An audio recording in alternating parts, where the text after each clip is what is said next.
দেবী পক্ষের শুভ সূচনা আজকে। সবাইকে ওয়েলকাম আমার ভিডিওতে।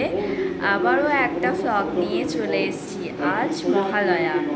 তো এখন বাজছে, আমি ঘড়িটা দেখাই, না হলে তোমরা বুঝতে পারবে না।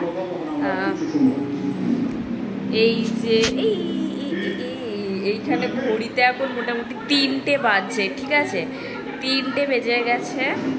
আর আমি এখন কি করছি তোমাদেরকে দেখাই। এই সমস্ত জিনিস নিয়ে এখন বসে আছি। কারণ কি, লাস্ট মোমেন্টে আমার মনে পড়েছে যে আজ আমার অনুষ্ঠান আছে আর আমার হাতে পড়ার মতন কিছুই নেই, ঠিক আছে। এবার যদি গোল্ডেনের কিছু জোগাড় করতে যাই অনেক টাইম লেগে যাবে। তার থেকে ভালো শাখা পলার মতন ব্যবস্থা করার জন্য আমি এই চুড়িগুলোকে একটা লাল আর একটা সাদা পরে নেবো, এটাই আমি ভেবে রেখেছি আপাতত। তো আমাদের 5:30 থেকে অনুষ্ঠান শুরু হবে। তো আমি এখন এটা কত দূর কী করতে পারি সেটাই দেখি। চলো আমার সাথে তোমরাও একটু। আমি চুড়ি বানাচ্ছি আর মা সিরিয়াল দেখছে, সেদিকে আমি সিরিয়ালটার দিকে তাকিয়ে আছি। আর মাকে একটা করে প্রশ্ন করছি, কি হয়েছিল ওটাতে, কি হয়েছিল এটাতে। তো এই যে আমার শাখা পলা তৈরি।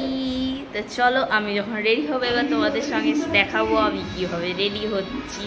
কীভাবে রেডি হচ্ছি এটা দেখাতে পারবো না, মানে রেডি হওয়ার পর দেখাবো যে আমি রেডি হয়ে গেছি। কারণ আমি যদি ক্যামেরা অন করে রেডি হই তাহলে আমি যে কখন, মানে হয়তো পুজোর পর আমার মেকআপ শেষ হতে পারে, তো তারপর আন্টি যা বকবে না।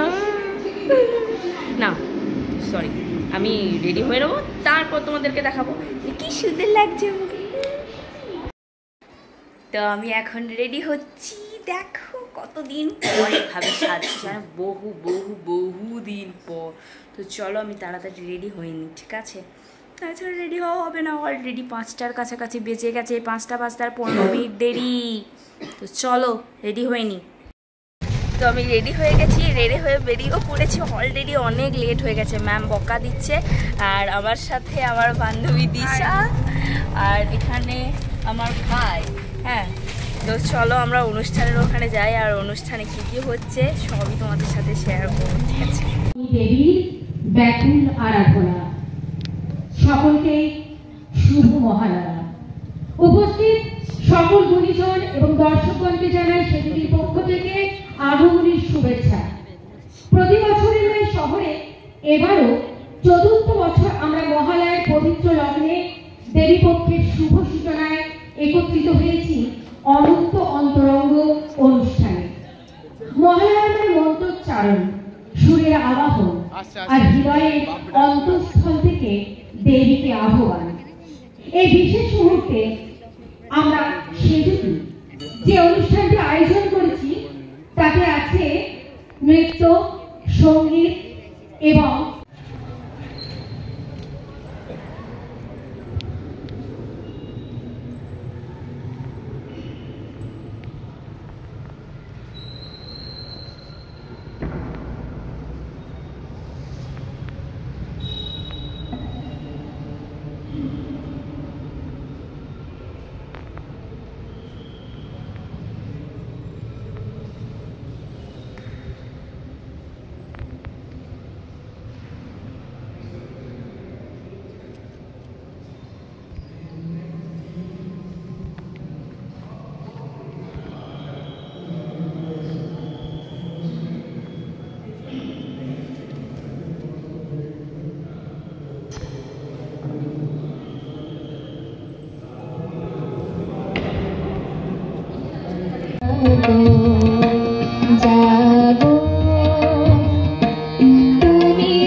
প্রোগ্রাম থেকে চলে এসেছি, প্রোগ্রামের কিছু ক্লিপও করেছি, সেগুলো তোমাদের সাথে অ্যাড করবো। আর আমরা এখান থেকে মা করে হাঁকাই জানো।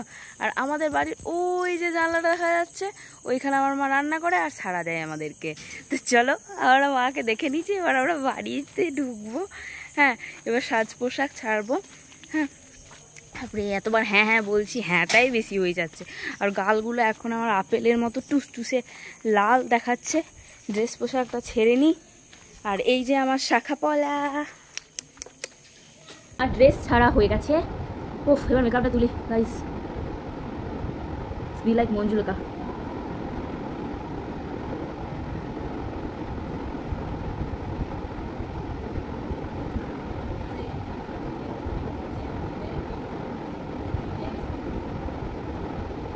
আরে হাতে দেখছো এগুলো, এগুলো আমি মার্কার দিয়ে করেছি।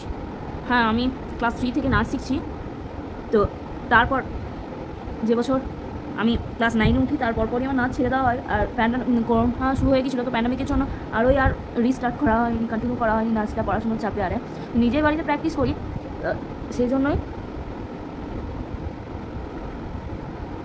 তো ওই ক্লাস 3 থেকে প্রথমে যখন ছোটো ছিলাম তখন প্রথম আলতা নিতাম। তো আলতা নেওয়ার পর কী হতো না, গোটা হাতে মুখে হাফ প্যান্ট করে মুছতাম, মুখে বা শাড়িতে দিতাম, তখন শাড়ি শুদ্ধ একদম কালার হয়ে যেত সব কিছু, মানে যেখানেই হাত দিতাম আলতা দিয়ে।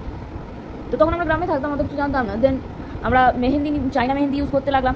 চায়না মেহেন্দি ইউজ করার ফলে কী হলো, হাতের ছাল উঠে যেত, এই এক সমস্যা।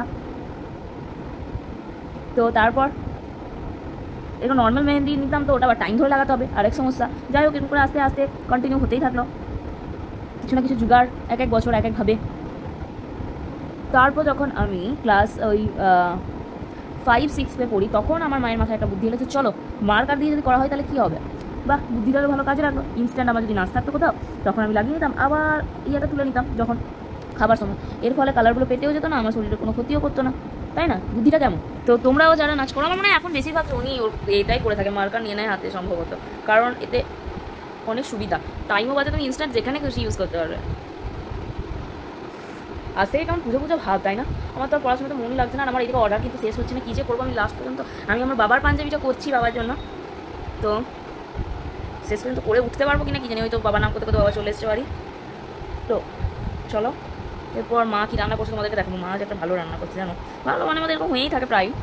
আসলে আমাদের কী বলতো, বোধন আছে, দেবী বোধন যেদিন হয়, ষাট পুজো অনেক জায়গায় হয়ে থাকে, সেদিন থেকে আমাদের ওই মাংস, তারপর ডিম, এই জিনিসগুলো আমরা খেতে পাই না। সেই নবমীর দিন বলি করার পর আমরা এগুলো খেতে পাবো, ঠিক আছে?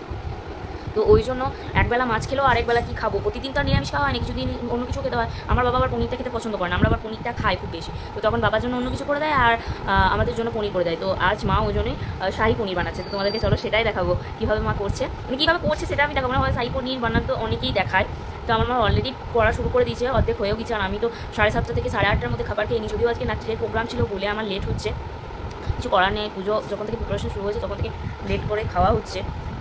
এতে আমার ওয়েটটাও স্টার্ট করে গেছে। হ্যাঁ, আমি এখন জানো জিম জয়েন করেছি, তোমাদেরকে আমি দেখাবো একদিন আমার রুটিনটা, ঠিক আছে? তো চলো।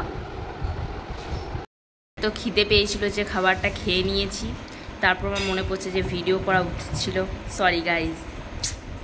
তো আমি এখন জল ভরছি, এই যে জল ভরা চলছে, আমার ভাই বসে বসে খাচ্ছে। জলটা ভরে নিই, তারপর তোমাদেরকে একটা জিনিস দেখাবো, ওকে? এটা হলো সেই জিনিসটা, বাবার পাঞ্জাবিটা আমি কাজ করা শুরু করেছি। তো সবে একটু মতো হয়েছে, এখনও অনেকটা কাজ বাকি। এখন পুরোটা সুন্দরভাবে আস্তে আস্তে করে যেতে হবে, কারণ কলকাতা খুব তাড়াতাড়ি করলে হবে না, খারাপ হয়ে যেতে পারে জিনিসটা। তো আজকের ভিডিও যদি ভালো লাগে অবশ্যই একটা লাইক, কমেন্ট আর শেয়ার করে দিও। তোমাদের পুজো খুবই ভালো কাটুক, তোমরা সুস্থ থেকো, ভালো থেকো আর সাবধানে পুজো কাটিও। আজকের মতো টাটা, দেখা হচ্ছে পরের কোনো এক ভিডিও।